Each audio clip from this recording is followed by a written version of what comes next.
किसान भाइयों नमस्कार।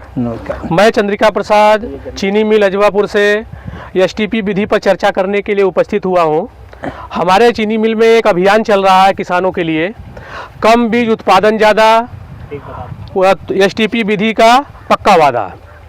उसके तहत हम लोग किसान भाइयों के खेत पे, जिस खेत में एसटीपी विधि का नर्सरी लगाना है, उस खेत के कोने में एसटीपी की नर्सरी लगाया जा रहा है। जब हम 1 कुंटल बीज ले लेंगे, 1 कुंटल बीज में 1000 से 1200 गांठें मिल जाती हैं और 1000 से 1200 गांठों में 1 बीघा खेत आपका कवर हो जाता है।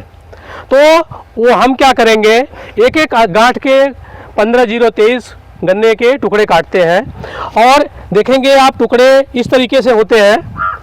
इन टुकड़ों को इस तरीके से बेड बना करके लाइन से रखते हैं। ध्यान देना ये हमें है कि जो हम बड रखते हैं एक एक आँख के, इस बड को आँख ऊपर की तरफ करके ही रखते हैं, ताकि जब हमारा बेड ये पूरा हो जाए तो पहले से हम मिट्टी 3 हिस्सा और 1 हिस्सा सड़ी हुई गोबर की खाद ले लेते हैं, उसको मिक्स कर लेते हैं। मिक्स करने के बाद 1 इंच से 1.5 इंच मोटी लेयर पर आप देखेंगे ये फैलाया गया है और पूरी तरीके से हम इसको बेड पे फैला देंगे। फैलाने के बाद इस पर हल्का पुआल लेकर के एक लेयर इस पर बिछा देंगे। बिछाने के बाद शाम के समय हल्का पानी का इस पर स्प्रे करते रहेंगे। हर 2 दिन के अंतराल पर आप इस पर हल्का पानी का स्प्रे करते रहेंगे तो आप देखेंगे कि 10 से 12 दिनों में इस पर जमाव बहुत अच्छा हो जाएगा। जमाव होने के बाद आपको क्या करना है, ये जो पुआल ऊपर से लगी रहेंगी उस पुआल को धीरे से हटा लेना है। हटाने के बाद आपको इस बेड पे हर 2 दिन के अंतराल पे शाम के समय पानी का स्प्रे करते रहना है। जब आप देखेंगे कि हमारा पौधा 25 से 30 दिन का होने वाला है, उसी समय क्या करेंगे, आप अपने खेत की तैयारी कर लेंगे। खेत की तैयारी में पूरी तरीके से मिट्टी पलटने का काम करते हुए खेत तैयार कर लेंगे। उसके बाद जब इसमें 25 से 30 दिनों में आप देखेंगे कि 1 से 2 पत्तियां इसमें निकलने लगे, तो उसे हमें क्या करना है, पौधे को इस तरीके से निकालना है। निकालने के बाद हमारे पास चाहे टब हो या बाल्टी हो, उसमें आधा टब पानी या आधी बाल्टी पानी ले करके जैसे ही हम पौधे को निकालेंगे, निकालने के बाद उसमें डिप कर देना है। डिप करते इसलिए है क्योंकि जो हम पौधा निकालने से और लगाने के बीच का जो समय होता है वो पौधे के लिए बहुत ही नुकसानदायक होता है, क्योंकि वो हवा के संपर्क में आता है। इसलिए बहुत ज़रूरी महत्वपूर्ण सावधानियां जो है हमें कैसे बरतनी है, ये ध्यान देना है।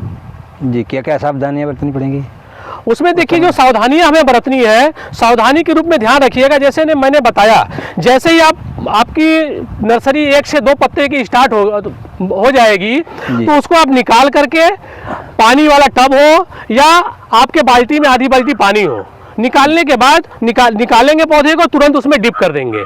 डिप करने के बाद जो आप कूड़ बनाए हैं अपने खेत की तैयारी में, उस कूड़ में ले जाएंगे। ध्यान रखिएगा, कूड़ बनाते समय जो आपके एक कूड़ से दूसरे कूड़ की जो दूरी होगी 3 फीट होगी और पौधे से जो पौधे की दूरी होगी वो 1.5 फीट होगी। इस तरीके से क्या होगा, जो हमने एसटीपी विधि से 15-0-23 का जो नर्सरी तैयार किया है, उस नर्सरी से आपका 1 बीघा खेत पूरा हो जाता है। इस तरीके से हम इस सावधानी को करके अपने पूरे खेत को सुरक्षित कर पाते हैं और बेहतर उत्पादन ले पाते हैं। ध्यान रखिएगा कि जैसे आप पौधे लगाते जाएंगे, पीछे से हल्की मिट्टी पानी लगाते हुए चले जाएंगे, क्योंकि जैसे जैसे आप पौधे लगाएंगे वैसे से जब पानी पीछे से लगाएंगे तो उसको जो समय कम से कम मिलेगा हवा के संपर्क में जाने का, नमी मिल जाएगी तो आपका पौधा तुरंत पकड़ लेगा। एक बार पानी लगाने के बाद ध्यान रखिएगा कि दोबारा उसमें 1 सप्ताह के अंदर दोबारा फिर पानी लगाना है।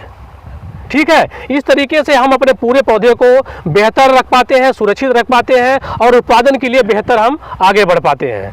इस तरीके से हम अपने पौधे को पूरी तरीके से सुरक्षित कर पाते हैं। और अधिक जानकारी के लिए अपने क्षेत्रीय सुपरवाइजर से संपर्क कर अपने गन्ना बीज को रोकने का जरूर काम करें। बहुत बहुत धन्यवाद।